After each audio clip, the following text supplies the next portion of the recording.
This is World News Tonight with Peter Jennings. Good evening. In Iraq today, Saddam Hussein is using whatever it takes to flatten his opponents. The U.S. believes he now has the upper hand, and 35 more prisoners of war have left the madness behind. On the flight line in Saudi Arabia today, General Norman Schwarzkopf was there to tell the arriving passengers from Iraq, welcome to freedom. We begin in the Saudi capital, Riyadh. ABC's Jim Bitterman is there. After winning the war, winning the release of the Allied prisoners of war was the highest priority for the military men. With the return of the 15 American POWs and 20 other Allied servicemen this afternoon, the coalition command is now satisfied that all POWs are free. General Schwarzkopf met the last group coming off a Red Cross plane from Baghdad and called every one of them a hero. They look happy to be home, happy to be in freedom. That's the way they look. As the former prisoners arrived at the American hospital ship Mercy this evening, it was clear some had been hurt. Major Rhonda Cornum, one of the two women POWs, broke both arms in the crash of her helicopter.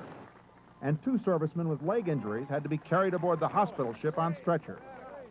Generally, they're in fair condition. Some have suffered from malnutrition.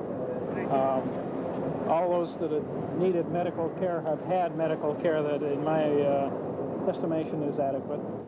Doctors also said that several of the POWs were mistreated by the Iraqis while in captivity, including 3 who suffered perforated eardrums from being slapped around.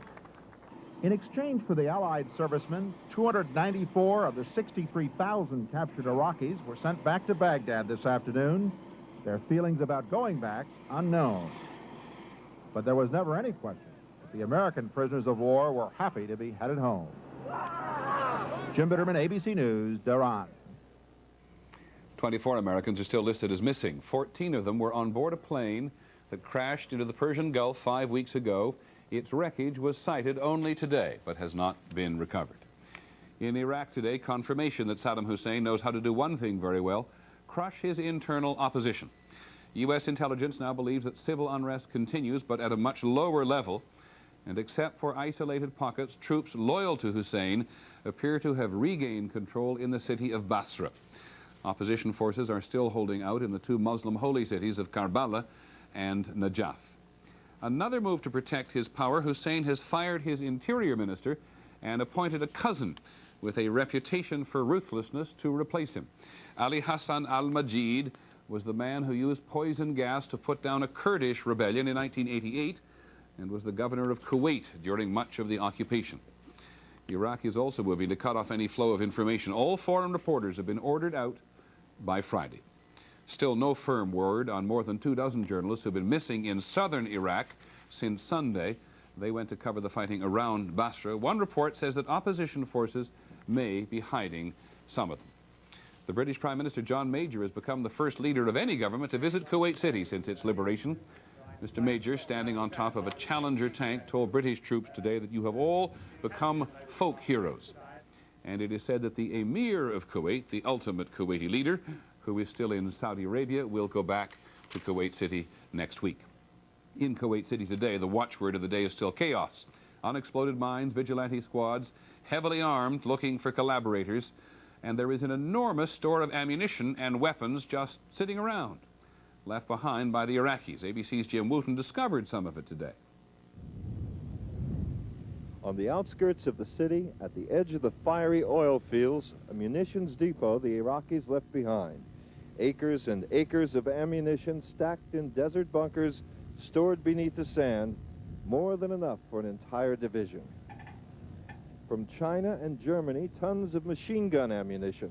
From the Soviet Union, thousands of rockets and the tubes from which to launch them. But the overwhelming bulk of it is from Iraq's next-door neighbor, Jordan. It wasn't clear when the delivery was made, before or after the UN arms embargo, but at this sprawling supply point, Jordan's enormous investment in Iraq was undeniable. Shells for heavy mortars and light ones, for big artillery and shorter range as well, all from Jordan. In fact, wherever the Iraqi army planted itself in Kuwait, as here in this suburban kindergarten, it seems to have always done 2 things: destroy or vandalize and leave behind Jordanian ammunition.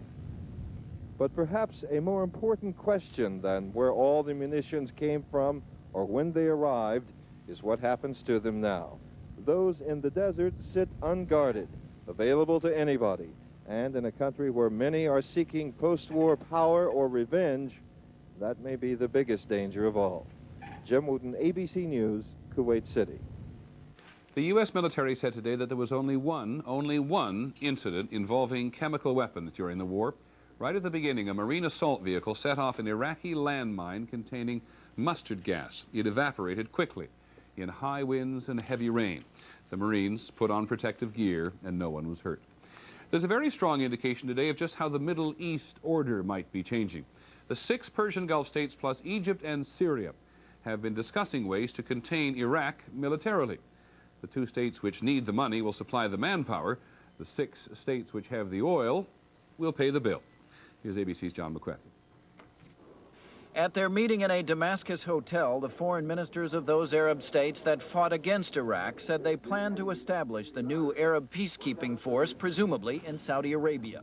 The bulk of that force would be drawn from Egypt and Syria, who already have a total of 50,000 troops there. For keeping their troops in the Gulf, the 2 poor Arab countries will be getting what is expected to be a huge new aid package from the rich Gulf states. So Syria and Egypt get an economic lifeline, and the Gulf states get protection from both Iraq and Iran. The U.S. did not specifically endorse the idea, but did praise the effort. We welcome the fact that they're having these meetings. We welcome the fact that they are taking the lead in discussing these ideas. Missing from the final document in Damascus are the specifics. Secretary Baker will be looking for details during his trip to the region, which begins tomorrow. Officials say Baker wants to know how large an Arab force will be left in Saudi Arabia, what role it might play in Kuwait, and how it might work if a United Nations peacekeeping force is sent there as well. Baker will also be discussing how quickly the bulk of American troops can be pulled out, how many troops must be left in the region and where, and perhaps most important, how much equipment, things like tanks and ammunition, will be permanently stored in Saudi Arabia in case the U.S. has to come back and do it all again sometime. John McCarthy, ABC News, the State Department. When we come back, the military reserve, some are taking a financial beating while they serve in the Gulf. The Pentagon's B-1 bomber, the one that did not fly in the